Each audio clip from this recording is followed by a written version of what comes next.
बालमित्रांनो, आज आपण वैदिक गणित या विषयाद्वारे बेरीज, वजाबाकी, गुणाकार, भागाकार कसा करायचा हे पाहणार आहोत. आणि वैदिक गणितामध्ये जे काही सूत्र दिलेले आहेत किंवा श्लोक दिलेले आहेत त्याला वेद असं म्हटलं जातं, म्हणून त्याचं नाव पडलं वैदिक गणित. आपण अगदी सोप्या पद्धतीनं पहिल्यांदा गुणाकार कसा करायचा वैदिक पद्धतीनं ते आज शिकणार आहोत. शिकायचं ना? ठीक आहे. आता तुम्हाला एक अंकी सगळ्यांना गुणाकार येतो ना? तरी सुद्धा मी लिहितो या ठिकाणी, त्याला विचारून त्याने सांगायचं. 9 गुणिले 9 सांग बघू स्वरा. 81. छान, 81. आता दुसरं एक गणित घेऊया आपण. 9 गुणिले 8. तुम्हाला पाढे येतात त्यामुळे पटापट तुम्ही सांगताय. तू सांग किती? 9 8 72. 8 गुणिले 8. वेदांत सांग बघू. 64. आणखी एक उदाहरण घेऊया. 7 गुणिले 9. वेदांत सांग बघू. 63. तर अशा पद्धतीनं आपण नेहमी गुणाकार करतो. पण तुम्ही पटकन का सांगितलं हे, तर तुम्हाला पाढा चांगल्या प्रकारे येतो. पण मी तुम्हाला असं उदाहरण सांगितलं की 4312 गुणिले 2213. पटकन सांगा बघू, येणार काय सांगायला? नाही. पण वैदिक पद्धतीनं लगेच उत्तर सांगायला येतं 10 ते 15 सेकंद.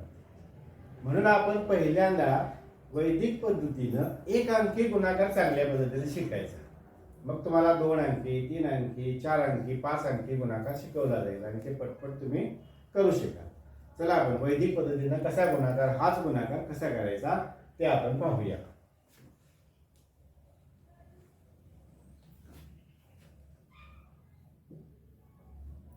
नऊ गुणिले 9. आपल्याला उत्तर माहिती आहे. वैदिक पद्धतीनं उत्तर माहिती नाही असं समजून चालायचं.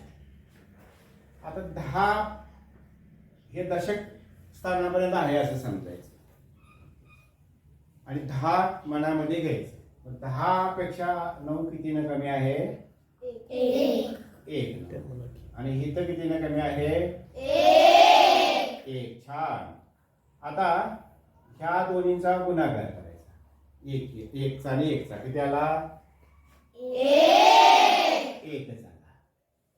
आता परत काय करायचं, ह्यांची बेरीज करायची. किती आली बेरीज? 2. 10 तून वजा करायची. किती आली? 8 झालं.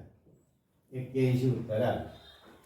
आता हे तुम्हाला सोपं वाटतं, म्हणजे काय नाही यार एक अंकी आम्हाला येते नाही असं कशाला. पण मोठ्या गुणाकार आपल्याला कसे करायचे आहेत ना, ते या पद्धतीने आपल्याला शिकायचे आहेत. म्हणून हे पायाभूत गणित आहे. एक अंकी कुठलाही गुणाकार या पद्धतीनं अगदी 10 ते 15 सेकंदात तुम्ही करू शकता, तोंडी करू शकता तुमचा सराव वाटल्यानंतर. आता दुसरं उदाहरण आहे. 9 गुणिले 7. उत्तर तुम्हाला माहिती आहे बरोबर. आता दशकच मानायचं आपण. किती कमी आहे तिथं? 1. इथे किती कमी आहेत? 3 कमी आहेत. ठीक आहे. आता सांगा काय करायचं यांचं गुणाकार. बस समजले तुम्हाला. 3 येते 3. आता काय करायचं? बेरीज. 3 आणि 1. 4 आलं. मी तर 4 लिहायचं का? नाही. मग काय लिहायचं सांग रिद्धी? 4 वजा करायचं. मग किती आलं? 6. 63 उत्तर आलं. अशा पद्धतीनं मोठ्या अंकांचे सुद्धा गुणाकार येतात, ते आपण नंतर बघणार आहोत. आता फक्त एक अंकी आणखी काही गुणाकार आपण करूया.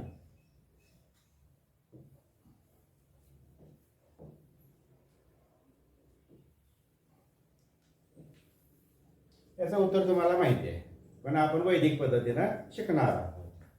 आता इथे किती लिहिणार सांगा बघू. 2 छान. इथे किती लिहिणार. 3 आता काय इथे किती येणार सांगा. 6 बरोबर आहे. आता तुम्हाला समजलेलं आहे काय करायचं ते. आता इथे किती लिहिणार. 2 3 आणि 2 5. 10 तून 5 किती आलं. 56 उत्तर आलं. 8 साती 56. अशा पद्धतीनं आपण अगदी सोप्या पद्धतीनं वैदिक गणित आपण शिकतो. हे एक अंकी गुणाकार असा करायचा. 2 अंकी गुणाकार आपण पुढच्या तासाला पाहणार आहोत. हा जर व्हिडिओ तुम्हाला बाळांनो आवडला तर तुम्ही नक्कीच लाईक करा, चॅनेलला आमच्या सबस्क्राईब करा आणि बेल आयकॉनला क्लिक करा. ठीक आहे.